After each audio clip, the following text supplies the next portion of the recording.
Hey, while we are here, I have I have another topic for you. Yeah, we keep staying longer.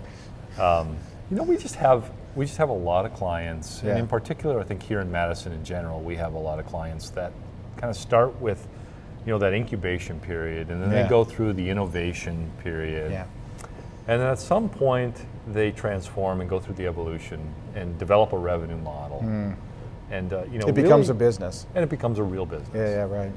And so, how do we build that foundation as they start to evolve into the real business? Boy, it's a great question, and it's unique by client, right? Yeah. So, we've had a lot of growth, economic growth over the past few years. We've had a lot of great businesses start up, and we've been privileged to be a part of a lot of that.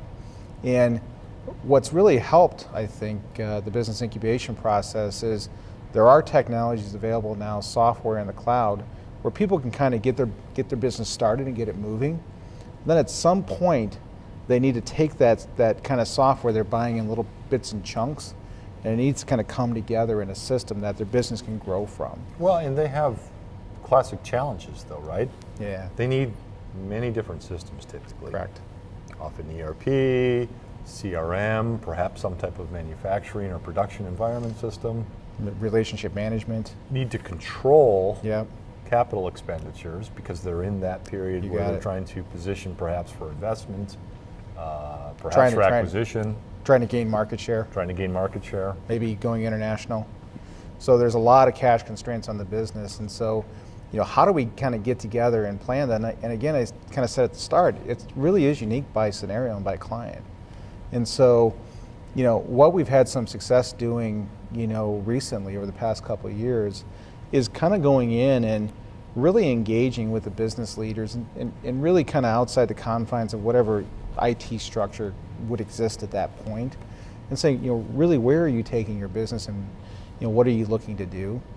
And then trying to figure out how these systems come together, and then how the information flows between them, and making sure that we can connect them in a way that's not siloed. I mean, one of the advantages a new business has is it doesn't have legacy systems and legacy silos from years upon years of kind of cobbled development. That's right. And instead we can take sort of a fresh, modern approach of, let's build an integrated system from the start. And let's do that kind of with an eye to how do we report the business, how do we create visibility in how the business is operating and how sales is operating, and how production schedules are running and how orders are processing, what customer service is doing. So we have a kind of a coordinated, holistic view of the health of the business at any given time. And if we do that, if we design that from the beginning, we can create a very modern infrastructure for the business to run on that gives the executives a real advantage of visibility into what the business segments are doing, and in an orchestrated and in sort of one pane of glass of health. And I think that's the payoff pitch. And so, the technologies that sort of sit under the covers of that are things like an enterprise data warehouse, and it might be an ERP system, and it might be a collaboration tool, and it could be contact center software, and it could be, whatever. So you described what we call the pillar systems. Correct. But we need some layer as an organization goes through this evolution. We need some layer, Yeah. kind of program management on top of it. Right. But then, how do we plan, how do we plan the fee structure for an organization as Right. they start to invest in these systems? Yeah, and that's really the key is how do we control this growth so it's just not runaway creativity. So you come in and we do that kind of needs analysis, understand where the business is going and what they want to get for output. And then we kind of carefully architect the systems together. And then there's the almighty and magical execution of how we put them in place. How do we make them interact, and how do we get them effective in the business on a timeline, on a budget, to create the impact that's desired by the people investing in those systems. And that really, you use the word program manage, that's really what it is. Program management is, here's the problem, business problem, here's the technology enabling solution, and then here's the execution team that's going to deliver that for you. Right. And that really is, and it's coordinated.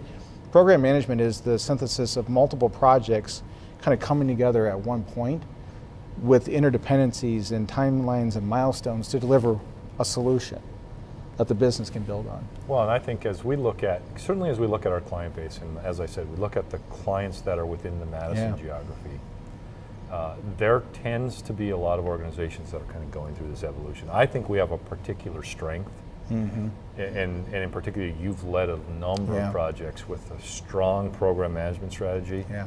Just to take those organizations from, as I said, incubation through Right. real business, right? It's my passion, right? Is to take technology at its kind of core basis and to really see it become enabling in a business or in an organization, how it transforms the way people think and the way that they work, and how we get it to market on time. I mean, how do we execute in those cycles? I've been really privileged to work with a lot of great companies that way, and I hope it's something we continue to do a lot. Yeah.